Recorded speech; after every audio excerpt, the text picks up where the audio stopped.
La inundación. Cumena. El moldeador Cumena recorría el sotobosque a toda prisa, con el corazón acelerado. Apenas empleaba la magia, solo algunos empujoncitos aquí y allá para que la maleza le facilitara el paso, en lugar de entorpecérselo. Usar hechizos más potentes revelaría su posición a Tisana. Cumena ya podía sentirlo, estaba muy cerca de la ciudad dorada de Horazca, el paradero del sol inmortal. Sus rivales le iban a la zaga y la victoria aguardaba más adelante. Se zambulló en un río cercano y nadó con la corriente. El poder de la ciudad dorada se volvía más próximo, mayor y de algún modo más brillante. Oía el estrépito de torrentes de agua en una estructura inmensa, no muy lejana. Una catarata lo sorprendió. Daba la impresión de que acabaran de tirar de aquella agua en una dirección distinta. El río se ensanchaba conforme avanzaba. Más adelante, el agua desaparecía por el borde de una inmensa catarata. Cumena siguió el cauce y se levantó junto a un saliente de oro. El estruendoso caudal le rozaba los tobillos, mientras observaba los extraños chapiteles dorados que atravesaban las copas de los árboles del valle que tenía ante sí. Una sonrisa se dibujó en su rostro.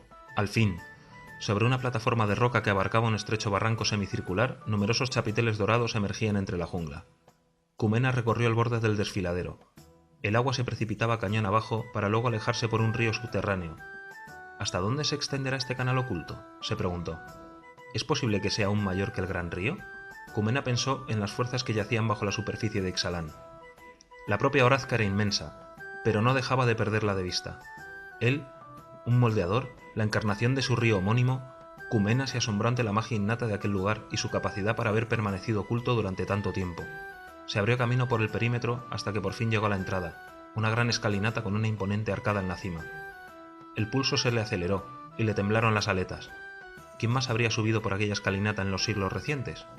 Para empezar, ¿lo habría conseguido alguien? ¿Cuál habría sido el propósito original de aquella estructura? ¿Por qué la habrían construido? No dudó del porqué, eso lo conocía. La habían construido para ese momento, para que él la recorriese. La piedra que pisaba emanaba poder, pero se trataba de un reflejo del propio poder de Cumena. Al fin, el heraldo ascendió a la ciudad dorada. Cuando alcanzó la arcada que coronaba la escalinata, el sol que brillaba a través de ésta lo deslumbró. Oro, en verdad está hecha de oro. Sin embargo, el oro no le interesaba. Sintió miradas procedentes de las sombras, de animales que moraban en aquellas ruinas extrañamente impolutas. Aquellas criaturas tampoco le interesaban. Se internó en la ciudad dorada, y sintió que su poder ya crecía por momentos. Estaba seguro de que sus rivales no tardarían en alcanzarlo. La luz se reflejaba en todas las superficies, y el sol le caldeaba la piel. Fue como llegar a su hogar. Una repentina sensación de certeza se apoderó de Cumena. Supo dónde se hallaba el sol inmortal. Quería que lo encontrasen. Cumena, susurró una voz desde las fachadas doradas. Cumena el moldeador, hijo del gran río y líder de tu pueblo. Ven y libérame. ¿Cómo? ¿Es posible que la ciudad dorada sea una prisión y no una fortaleza? ¿Quién anda ahí?, gritó Cumena. ¿De qué me conoces? Giró sobre sí mismo y le pareció ver algo moverse en las resplandecientes paredes doradas. No distinguió de qué se trataba, pero no le había parecido ni un animal ni una persona. Se preguntó alarmado si no habría sido más que un efecto causado por la luz. Te conozco muy bien, respondió la voz ahora más alto. Continúa, ven a mí. La voz le resultaba familiar. Dime cómo, pidió Cumena. ¿Dónde estás? Había reflejos en el oro, reflejos de algo que no se encontraba allí. ¿Un rostro? Escucha, contestó la voz. Observa, sigue. ¿Quién eres? Ya sabes quién soy. Era una voz grave y autoritaria, la voz de un líder. Era su propia voz. ¿Se trata de un engaño?, preguntó Cumena. ¿Acaso he sucumbido a la locura? Los rostros también eran el suyo. 1.000.000 de diminutos reflejos dorados lo observaban con la mirada encendida. Ni lo uno ni lo otro, negó la voz. Hay poder en este lugar, Cumena, el poder que fue diseñado a propósito, pero también un poder adicional, inerte, un estanque en calma, un espejo en la oscuridad. No puede hacer nada. Sin mi propio poder para reflejarlo, concluyó Cumena. ¿Me equivoco? Sigue, insistió la voz, y los numerosos reflejos dorados de Cumena lo repitieron. Sigue. ¿Pero quién eres? Soy el sol, Cumena, como tú lo serás. ¡Sigue! Se trataba de una orden, pronunciada con toda la fuerza de sus propias convicciones. Tenía ante sí un sinuoso laberinto de corredores de piedra y oro que serpenteaban hacia la lejanía. Cumena se internó en él y caminó sin detenerse, sumido en un trance meditativo, mientras seguía la llamada del sol inmortal en cada giro y bifurcación. Su poder crecía con cada paso que daba. Todas las superficies estaban bañadas en una luz brillante. El resplandor y el calor eran excesivos. Las aletas de Cumena empezaron a encresparse y secarse, sus branquias se deshidrataban, y el sol seguía sin moverse en el cielo. Cumena se aproximó a la torre central, un templo gigantesco. Caminó alrededor de este con la sensación de que allí se encontraba el poder que buscaba. En un lado descubrió un portón inmenso e intrincado, cuya entrada lucía un gran sello y una cerradura compleja. Sin embargo, el lado opuesto, frente al que había una amplia plaza, presentaba una puerta sencilla que daba a una escalera igual de humilde. Era el camino hacia la cima. Cumena se estremeció pese a no tener frío y optó por el camino más fácil. Comenzó a subir los escalones, arriba y arriba, un pie escamoso delante del otro, hasta que llegó a lo más alto. Entró en una cámara y contempló el sol inmortal. No tenía el aspecto que esperaba. Se trataba de una piedra con un brillo apagado, rodeada de oro e incrustada en el suelo, ni más ni menos. Un amplio ventanal daba al exterior y mostraba el paisaje de toda la ciudad si uno se situaba sobre el sol inmortal. Este no parecía más que un extraño elemento decorativo en el suelo, pero daba la sensación de que era un espejo y no una fuente de luz. La luz era la de él. Ahora lo comprendo. Cumena se aproximó al sol inmortal y reclamó aquel poder, su poder. El suelo se movió a sus pies y notó un cambio en su propia perspectiva. Se sintió inmenso, universal. La magia de moldeamiento a la que había dedicado su vida le parecía ahora una simple fracción de sus capacidades, el juego de un niño cavando en la arena. Podía sentir toda Orazca y más allá. Los heraldos del río habían sido unos necios por no haber utilizado aquel poder. La ciudad estaba oculta pero no fortificada, y no cabía duda de que sus rivales ya lo habrían seguido hacia la torre central. Cumena había llegado a Orazca con demasiada facilidad, y no tardarían en darle alcance. Podía sentirlos corretear como hormigas, pero eran demasiado insignificantes como para distinguir cuál era cada uno. Apretó los dedos y la ciudad se elevó con estruendo hasta separarse de la roca. La tierra tembló. Los chapiteles ocultos durante siglos se alzaron sobre el manto de la jungla y el pequeño barranco que envolvía la ciudad se ensanchó más y más, rodeándola como un foso y haciendo que los ríos se precipitaran hacia él. Las vetas subterráneas de oro se partieron y sus ingentes riquezas quedaron expuestas, pero a Cumena no le interesaban. El oro no era más que un metal inútil que no necesitaba, una mera parte del botín incalculable de la ciudad. Las criaturas del interior de la ciudad se inquietaron, las hormigas del exterior se detuvieron un instante y emprendieron la carrera hacia Orazca. Todos ellos habían competido por llegar a la ciudad dorada, pero la carrera había terminado. La lucha por Orazca acababa de empezar, y Cumena no estaba dispuesto a ver cómo borraban a su pueblo de la faz de Ixalan. Antes lo contrario, todo lo contrario, ahora que había reivindicado lo que era suyo. Fuera de sí, en torno a sí, bañado en luz dorada, Cumena se echó a reír. Un ruido a sus espaldas interrumpió la carcajada. Cumena hizo girar su forma física, que se encontraba encima del sol inmortal, y su mirada se topó con la de una vampira. La mujer sonreía, con el cuello de sus vestimentas cubierto de sangre seca. «No tienes derecho a reclamar el sol inmortal, vampira», amenazó Cumena tensando las piernas y centrando su peso. «Una conquistadora no es rival para mí». «¿Y si fuéramos dos?», respondió ella burlona. «¿Qué opinas, Mabren?», preguntó volviéndose hacia atrás ligeramente. «Opino que la asesina de Magán cuenta con el beneplácito de la Iglesia para purificar a quienes se interpongan en su camino», respondió una voz. Cumena vio llegar por la escalinata un segundo intruso, un hierofante ataviado con un hábito largo y holgado y armado con un báculo mayor que él mismo. Cumena empezó a sentir miedo. Los dos vampiros cargaron contra él. Cumena trató de lanzar un conjuro defensivo, pero lo derribaron antes de terminar. Los vampiros lanzaron zarpazos y mordiscos, y el sable de Bona le hizo un largo corte en el costado. Trató de quitárselos de encima, pero cada vez que los rechazaba ellos respondían con una dentellada y lo sujetaban de nuevo. Mabren Fane y Bona tiraban de él y trataban de alcanzarle en el cuello con sus relucientes colmillos. «Este no puede ser mi final. No les daré la satisfacción de probar mi sangre». Cumena se debatió, luchó para intentar zafarse de sus atacantes y miró hacia el ventanal. «¿No quieres ayudarnos a cumplir nuestra más sagrada misión?», preguntó Bona riéndose de él. Cumena le escupió en la cara y la sonrisa de la vampira se ensanchó aún más. «Entonces morirás de otro modo», siseó ella. Bona lo alcanzó con una fuerza sobrenatural y antes de que Cumena pudiese reaccionar, lo arrojó por el ventanal. El moldeador abrió los ojos con incredulidad. Mientras se precipitaba por el exterior de la torre, vio a Bona observándolo desde arriba, sonriendo con la malicia de una maníaca. Braska. Jace yacía a la orilla del río, agonizante. Tenía el pelo salpicado de su propia sangre y en sus ojos brillaba la magia fuera de control. Braska nadaba hacia él, escupiendo agua sucia y entrecerrando los ojos por culpa del rocío de la catarata. Las rocas del fondo eran grandes y puntiagudas. Jace había sobrevivido de puro milagro. La gorgona sabía que una lesión grave podía causar pérdidas de memoria o afectar al raciocinio. Una camarada, también asesina de los Okran, se había vuelto irascible tras sufrir un golpe similar en su juventud. Jace era telépata e ilusionista. El cerebro era su herramienta principal. Braska comprendió que estaba presenciando lo que sucedía cuando esa herramienta sufría daños. El resultado no era un debilitamiento, sino un descontrol de la válvula metafórica que contenía su propia mente. Jace transmitía sus recuerdos a ráfagas e intervalos, mientras luchaba por volver a controlarlos. Se acabó, pensó Braska. Va a recordarlo todo. Nuestro conflicto, mi profesión, su cargo. Me odiará sin duda. Las gorgonas estamos abocadas al desprecio. Braska maldijo para sí y nadó hacia su amigo con una creciente sensación de pesar en su interior. Ya casi estaba en la orilla. Un dolor agudo le recorrió las sienes y Braska soltó un quejido. Otro recuerdo apareció en su mente. Vio un paisaje de un plano que nunca había visitado. Ante ella había una gigantesca muralla de roca blanca sobre un cielo turbulento. El lado derecho de la estructura estaba cubierto de una extraña mácula de bismuto, como si una brocha enorme hubiera pintado una enfermedad en la superficie. En la muralla había una brecha, y el agua del mar penetraba en un puerto en ruinas, mientras que los escombros del dique destruido flotaban y se perdían en el cielo. Braska gritó de dolor cuando la visión acudió a su mente. Era como una jaqueca intensificada, un suplicio lacerante y auras intermitentes que amenazaban con paralizarle los músculos mientras luchaba contra la corriente. Más que una ilusión, era una inmersión. Se sentía como si estuviese allí. La visión se desvaneció cuando los pies de Braska rozaron el lecho del río. Llamó a Jace a gritos para intentar distraerlo, pero no sirvió de nada. El telépata aún se retorcía en el suelo atormentado. Braska se arrastró fuera del río y gateó hasta llegar junto a Jace. Se arrodilló a su lado y con indecisión acercó una mano para tranquilizarlo. La gorgona se tambaleó y tuvo que apoyarse en el suelo con las manos. «Jace». Braska. Cerró los ojos con fuerza. ¿En qué extremo se encontraba dentro de aquel intercambio mental?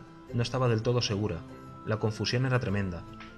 «Jace, tenemos que encontrar a quien quiera que haya despertado la ciudad», le rogó arrugando la frente. «Necesitamos una ilusión para que nuestra tripulación nos encuentre». El mago mental cerró los ojos y Braska vio los recuerdos derramados de su memoria. Se apagó el sonido del agua, se enfrió el aire cálido de la jungla. Braska vio un cuarto oscuro, de paredes cubiertas de acero, y a un hombre con medio cuerpo compuesto de metal. En el ambiente había un fuerte olor metálico y la escasa iluminación solo le permitía distinguir los huecos entre las secciones del abdomen de aquel extraño hombre. Jace yacía en el suelo. Tenía un aspecto demacrado y hastiado, apenas unos años más joven que en el presente. El desconocido se arrodilló a su lado y lo agarró por el pelo con una lustrosa garra metálica. «Me voy a asegurar de que aprendas de este fiasco». Braska observó mientras el hombre le quitaba la camisa a Jace y, empleando una cuchilla de maná, le marcaba la espalda con líneas largas y rectas como flechas, más una única línea en el antebrazo derecho. Los gritos de Jace la hicieron encogerse de horror.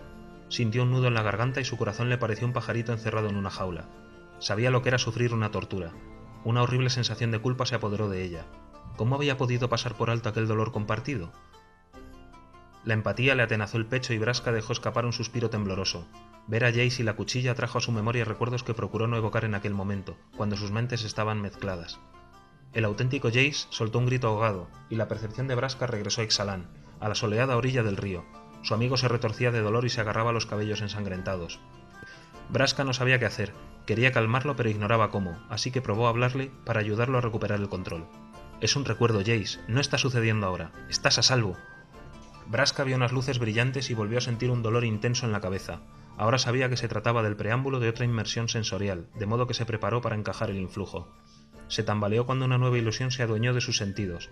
El mundo onduló, fluido como el agua, hasta formar la ilusión de un callejón sombrío. Braska suspiró con alivio. Aquello le resultaba familiar, había regresado a Ravnica. El Jace de esta ocasión era un muchacho que le inspiró lástima. Debía de tener unos 15 años, como mucho, y estaba sentado en una silla desvencijada en medio de unos escombros. Aquel distrito estaba bajo control Gruul, en vista de la gran cantidad de edificios recién destruidos y de vegetación que había en los alrededores. Una cortina de tela filtraba la luz de una hoguera cercana y un ojeroso chamán Gruul trabajaba en un encantamiento aplicado a su propia mano. Sus brazos lucían tatuajes de las calles desde los hombros hasta las muñecas. El Jace adolescente transmitía la impresión de querer desaparecer y conseguir que alguien más imponente ocupara su lugar. Su ropa era andrajosa y tenía un corte desconocido para Braska. La gorgona percibió en la materia del recuerdo que aquella versión de Jace había llegado a Ravnica pocos días antes. «¿Es el primero?», preguntó el chamán cuya mano desprendía un brillo blanco. «Sí», respondió Jace con timidez tras pensárselo durante varios segundos.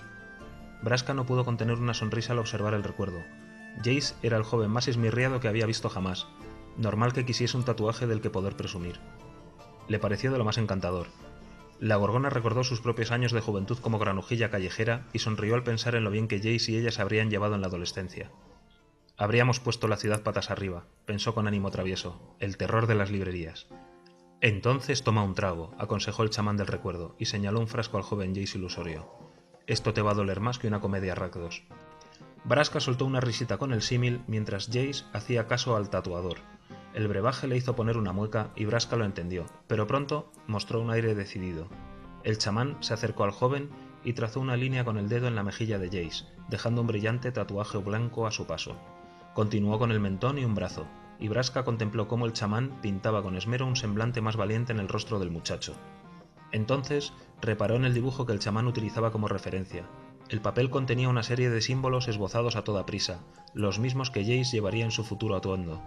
Un anillo alargado, abierto por la parte inferior y con un círculo flotando en el centro. Se preguntó qué importancia tendría. La ilusión se quebró y se desvaneció, dando paso al estruendo de la catarata y el brillo dorado de Orazca. La percepción de Braska vacilaba y todo emitía un reflejo artificial, como si las ilusiones accidentales todavía se derramaran en la realidad. Ella aún tenía los puños apretados en el fango de la orilla, aferrándose físicamente a lo que era real. Jace, estás sano y salvo, pero tienes que crear una ilusión para que la tripulación nos encuentre. Sin embargo, Jace seguía sin responder. La magia brillaba en sus ojos y su cuerpo aún no había recobrado las fuerzas. Braska veía cómo se le hinchaba y deshinchaba el tórax con cada respiración temblorosa. Jace inspiró con brusquedad cuando una nueva inundación de recuerdos lo abrumó, para luego quedar completamente quieto en respuesta a lo que veía, boquiabierto de la conmoción. La luz se atenuó cuando una ilusión de aquel recuerdo se fundió con la realidad, trayendo consigo el velo del crepúsculo y un aroma a manzanas demasiado maduras. Braska se encontraba en un pequeño dormitorio con las paredes desnudas y dos sillas junto a una chimenea. No reconoció el plano en cuestión, pero eso carecía de importancia. La habitación era un mundo en sí mismo, como si nada importase fuera de aquel espacio. Los muebles eran los continentes y la alfombra el océano. Una capa de polvo cubría el alféizar de la ventana, y junto a la puerta había una cesta medio vacía, en la que se ofrecía una colección de manzanas magulladas. Allí estaba Jace, por supuesto, con el rostro iluminado junto al cálido fuego. El recuerdo tenía una textura terciopelada y acogedora, pero Braska no percibía alegría en la situación.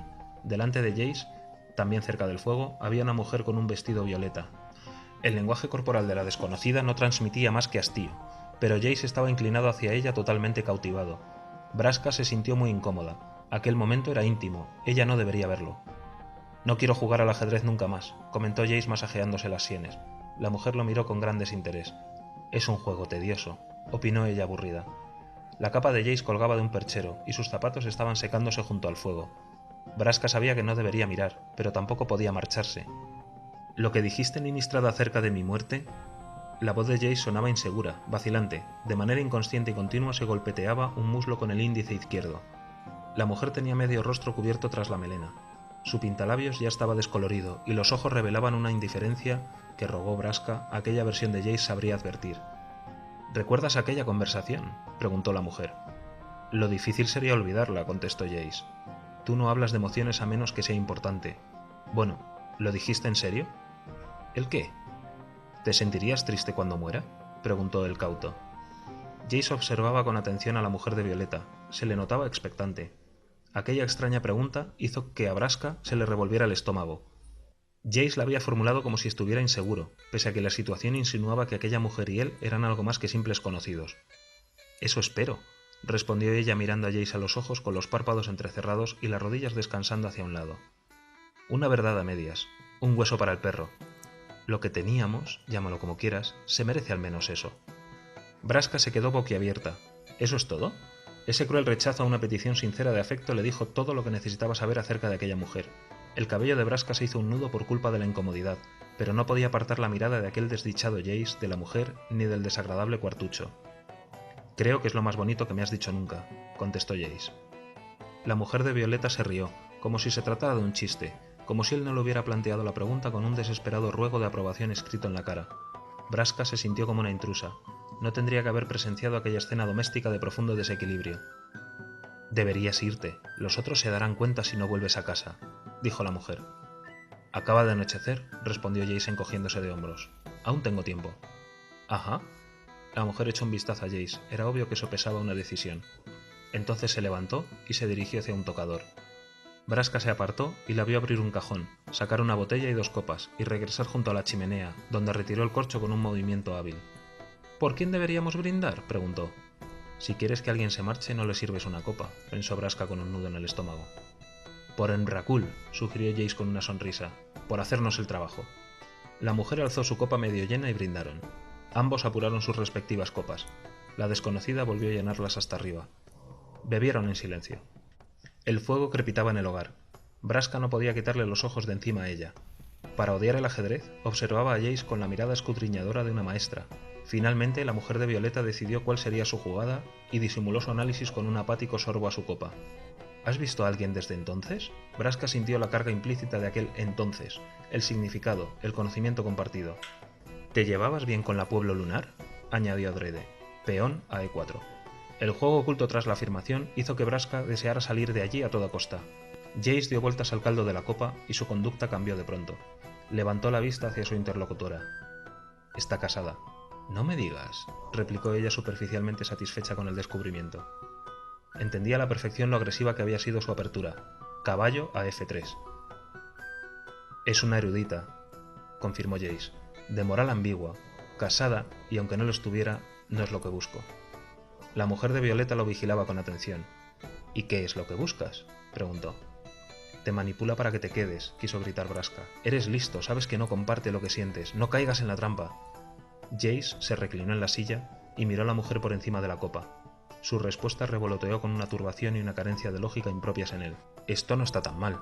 Braska sintió una profunda tristeza. Aquello estaba muy mal, pero Jace semejaba demasiado perdido como para retirar el velo de afecto y ver la crueldad aburrida de lo que pretendía la mujer. Esto no son más que dos viejos conocidos relajándose tras una victoria, respondió ella, recordando los buenos tiempos. No todos fueron buenos, apuntó Jace tirando distraídamente de su guante derecho. Nosotros tampoco lo fuimos, susurró ella en tono peligroso. El juego se transformó al instante, ajedrez al suelo, dados metafóricos a la mesa. La mujer era una apostadora y proponía jugar una ronda más, solo por las risas. Venga, muchachos, ¿qué es lo peor que puede pasar? No estamos juntos, añadió ella. Pero no tienes por qué irte aún. Jace apartó los ojos de la bebida y le devolvió una mirada optimista. La mujer rellenó las copas y levantó la suya. Por los nuevos buenos tiempos, propuso. Para alivio de Braska, la ilusión se desvaneció y ella regresó a la orilla del río. Aquella visión la había repugnado. ¿Había alguien en la vida de Jace que nunca hubiera intentado aprovecharse de él o de sus habilidades? Empezaba a preocuparse. La tormenta de recuerdos no amainaba. Jace, lo siento mucho. No debería haber visto ese último recuerdo, pero lamento que esa mujer... La interrumpió un rugido en la lejanía. Braska se quedó atónita, alarmada por el estruendo. Se puso en pie y miró en dirección al origen del ruido. Había sido un dinosaurio, sin duda, pero de unas dimensiones que le parecían inalcanzables para ellos. Jace, tenemos que irnos. Jace ahogó un grito de sorpresa, con los ojos todavía desorbitados y azules por el torrente de su propia magia. Masculló una única palabra. Bryn. Y una inmensa estructura circular se manifestó ante los ojos de Braska. Aquel lugar tenía un encanto que le agradaba, una frontera inclemente en el confín de la civilización. Entendía al instante que se trataba del plano natal de Jace. Aún veo lo mismo que tú. No sé cómo ayudarte, pensó Braska, con la esperanza de que Jace pudiera oírla y responder telepáticamente, pero lo único que le llegó de él fue la proyección de una desesperación absoluta. Jace había perdido el control por completo. Su mente vertía los recuerdos más antiguos y profundos como un torrente difícil de seguir. El rostro de una mujer era de piel brillante y pecosa, con el cabello castaño recogido para alejarlo de unos ojos cansados. Leía notas de un cuaderno a su bebé mientras caminaba por una humilde cocina, explicando con entusiasmo una nueva técnica de sanación a la vez que pelaba verduras para la cena. Una tira de piel cayó sobre el cuaderno como si fuera un marcapáginas. La escena desprendía un olor a violetas y la madre era encantadora. A Braska no le molestó ver aquella parte del pasado de Jace, de hecho le resultó agradable. La misma mujer apareció de nuevo, esta vez intentando calzar a su hijo. El niño protestaba y pataleaba, pero de pronto se agachó para atarse los cordones con cierta torpeza. La madre se sorprendió como si aún no le hubiera enseñado a calzarse él solo. Las visiones se sucedían a mayor velocidad y siempre mostraban a la misma mujer, poniéndose un abrigo, cepillándose el pelo, reparando una pared, marcando una página de un tratado sobre anatomía, asegurándole a su hijo que no había nada debajo de la cama, enjugándole una lágrima, dándole un beso en un moratón. El desorden de las imágenes se volvió más caótico, un hombre espetando que los eruditos eran gente para las ciudades, no para este sitio. «No me seas vago, niño», el escupitajo pegajoso de un matón. Un aluvión de términos recibidos por telepatía, la falacia de Holmberg, la ley de Sissoko, técnicas memorísticas menores y mayores. Descubrir que le habían hecho olvidar su primer viaje entre los planos, y el segundo, y el tercero. Años de entrenamiento, manipulación e intromisión en su mente cada vez que recordaba lo que era. Un destello de la realidad, el auténtico Jace tirado en el suelo, con las manos en la cabeza y la frente apretada contra la tierra. Rememorar todo aquello lo consumía, y Braska comprendió con horror cuántas veces habían alterado la mente de Jace. vio su dominio de la magia psíquica a los 13 años. ¿Cómo diablos podía hacer eso a los 13? Se estremeció ella. Su furia al descubrir lo que le habían arrebatado, su sufrimiento al comprender cuántas veces lo habían manipulado. Y abarcando, oprimiendo y dominando todo aquello, había una esfinge.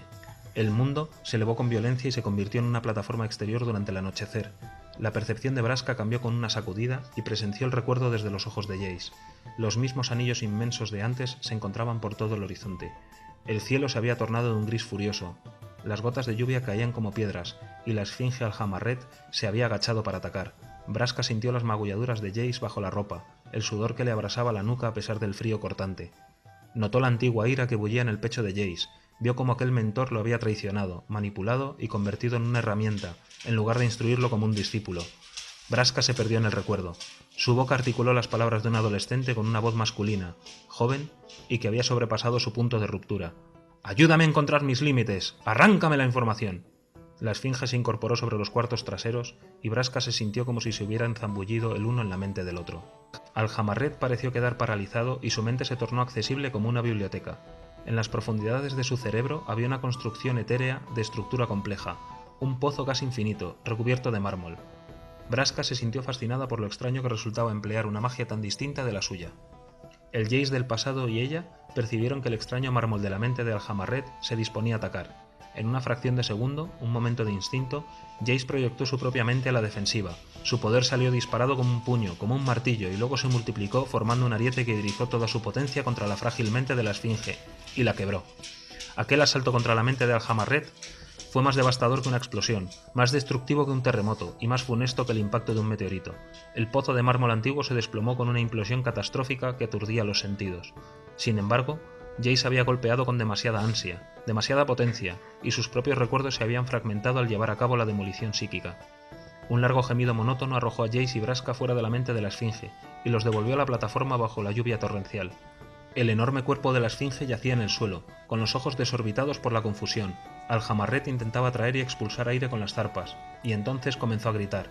Sonaba como el llanto aterrado de un bebé, un aullido de miedo a un mundo demasiado vasto, ruidoso y desconocido. Parecía incapaz de mover las extremidades a voluntad, y su grito se volvía más y más intenso, todo ello mientras sus pesadas alas martilleaban el suelo de la plataforma. Con cada chillido intentaba inspirar más aire, y con cada exhalación vocalizaba su terror y su desconcierto. El Jace del pasado cayó de rodillas mientras sus propios recuerdos se encerraban a sí mismos. Sostuvo entre las manos la cabeza de la esfinge sollozante y tanteó el destrozo de la mente de Aljamarret para tratar de reconstruirlo. «He causado esto», sintió pensar a Jace. «Yo lo he causado». Aljamarret no paraba de gritar. Tenía los ojos desorbitados, incapaces de parpadear, y aullaba constantemente, horrorizado por su propia existencia. Braska percibió el pánico de Jace. La esfinge le había arruinado la vida, lo había maltratado, había despedazado su mente una y otra vez, pero lo que sufría en aquel momento era un destino peor que la muerte. Aljamarret merecía perecer, pero nadie merecía aquello. En ese momento Braska sintió como Jace por instinto comenzaba a escapar caminando entre los planos. Sin embargo, su mente herida continuaba encerrándose a sí misma. Era como atravesar a toda prisa un pasadizo de rocas dentadas, y cuanto más rápido intentaba huir Jace, más recuerdos le eran arrebatados, rasgados de su psique y arrancados de sí mismo. El rostro de su madre, su familia, su hogar y su pasado habían desaparecido. Lo único que quedaba era la imagen del cuello de la esfinge, un anillo alargado, abierto por la parte inferior y con un círculo flotando en el centro. En el tejido de ese recuerdo, el único recuerdo que Jace conservaría, Braska comprendió que dicho símbolo sería lo único que podría ayudarle a conservar su nombre, pero nada más. Braska sintió su ímpetu repentino y fue expulsada violentamente del recuerdo. Las ilusiones del mundo pasaron a toda velocidad y se disiparon.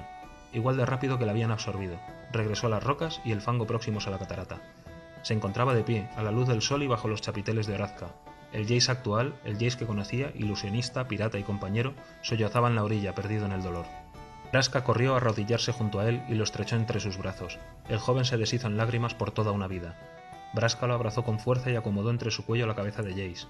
Era la primera vez en años que tocaba a alguien por voluntad propia. La sensación le resultó extraña e inquietante, pero el gesto era absolutamente necesario. Jace lloró y lloró entre sus brazos, y ella lo sostuvo en todo momento. Su compañero había pasado más de media vida sin recuerdo alguno de su infancia. Había olvidado muchas cosas, había olvidado en muchas ocasiones. Lo estrechó por todas las veces en que ella misma había deseado que alguien hiciera lo mismo cuando estaba encarcelada.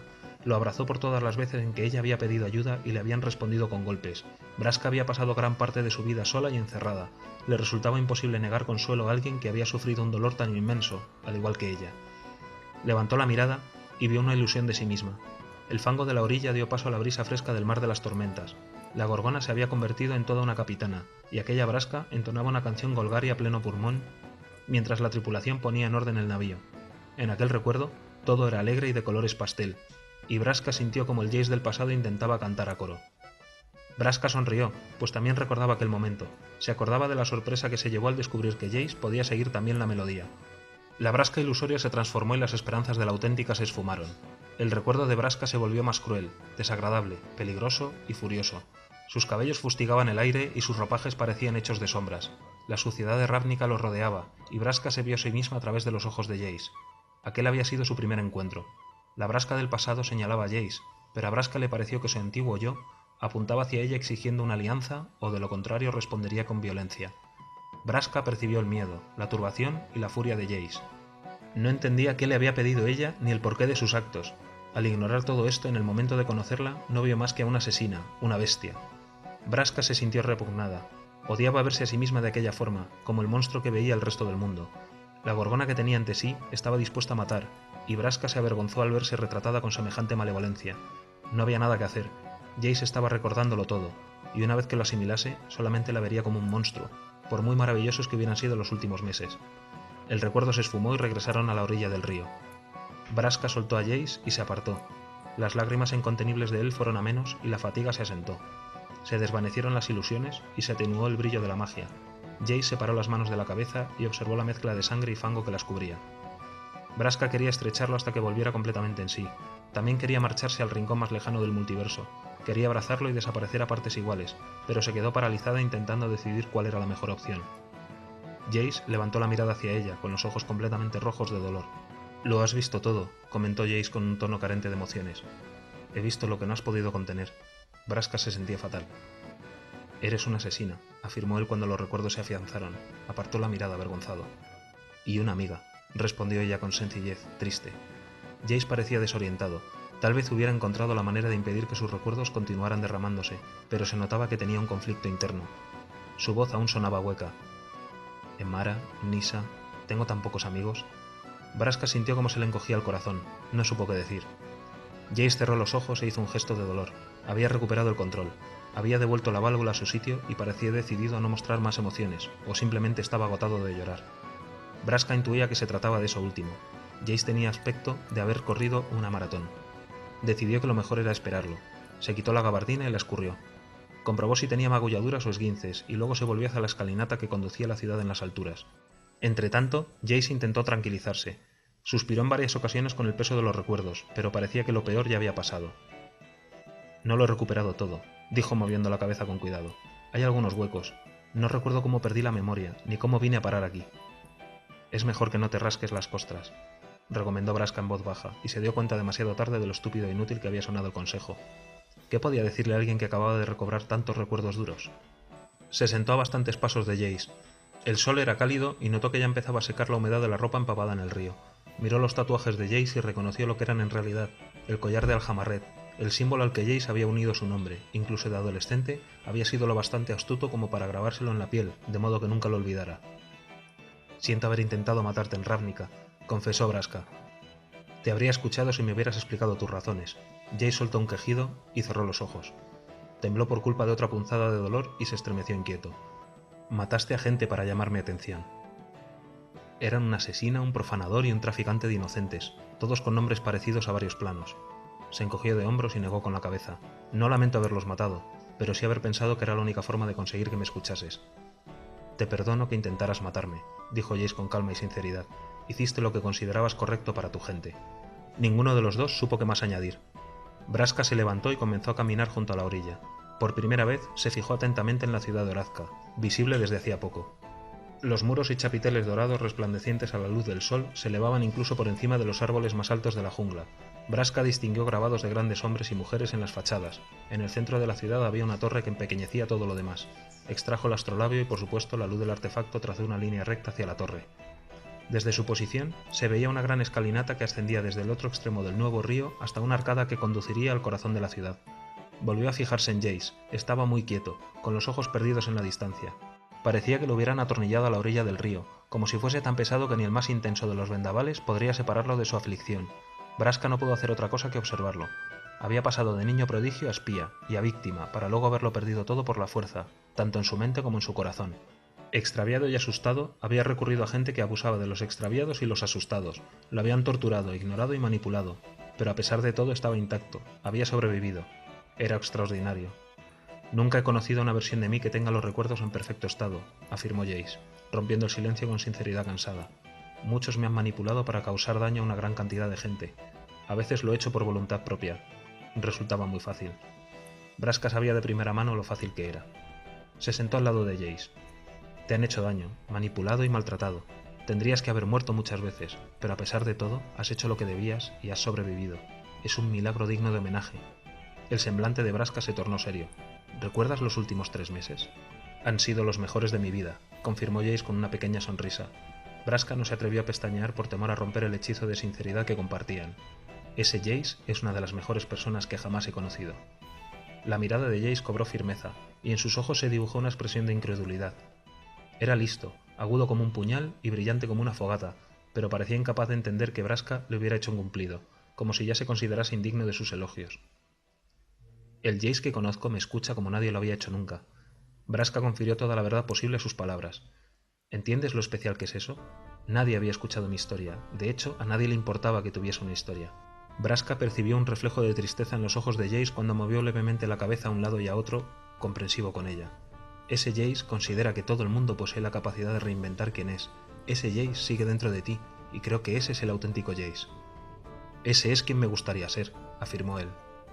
¿Y no puedes influir en el resultado? Quiero creer que sí, pero ¿cómo puedo elegir ser quien crees que soy cuando ahora recuerdo la cantidad de veces que he dejado que otros se aprovechen de mí, la cantidad de gente a la que he hecho daño? Nadie elige ser una víctima, intervino Braska.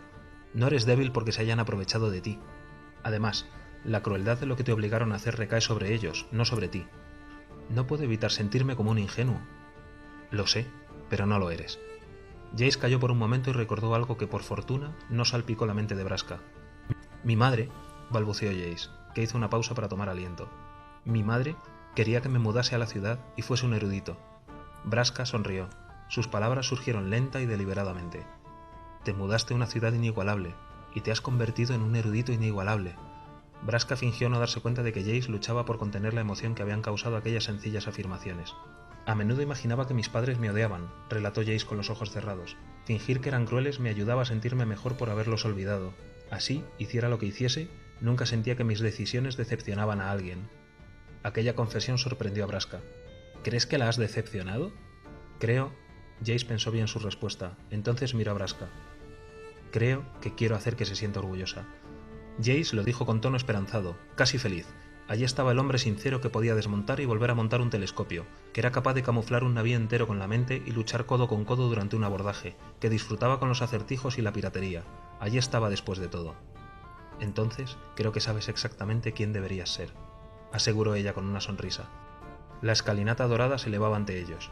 Braska tendió una mano a Jace para ayudarlo a levantarse. Asintió en dirección a la escalinata que ascendía en dirección a Horazca. Jace le estrechó la mano con agradecimiento y se puso en pie, aún afectado por el dolor de cabeza. Levantó la vista hacia la escalinata. Hace un año habría sido incapaz de subir tantos escalones, comentó Jace con cierto orgullo. Si lo hubiese intentado, seguro que me habría desmayado a medio camino. No estabas en tan mala forma la última vez que te vi, se burló ella. Eso crees, pero solía utilizar ilusiones para aparentar que estaba en forma. ¿En serio?, preguntó Braska enarcando las cejas. Pues sí, admitió Jace. Tenía el rostro descuidado, los ojos rojos por la emoción y los labios alegremente inclinados, una expresión de lo más humana. Entonces sonrió. Antes era un cobarde. Dejó un «pero ya no» implícito entre ellos, y Braska se fijó en su sonrisa cuando Jace se volvió para ascender por la escalinata dorada hacia Horazca, dando un paso decidido tras otro.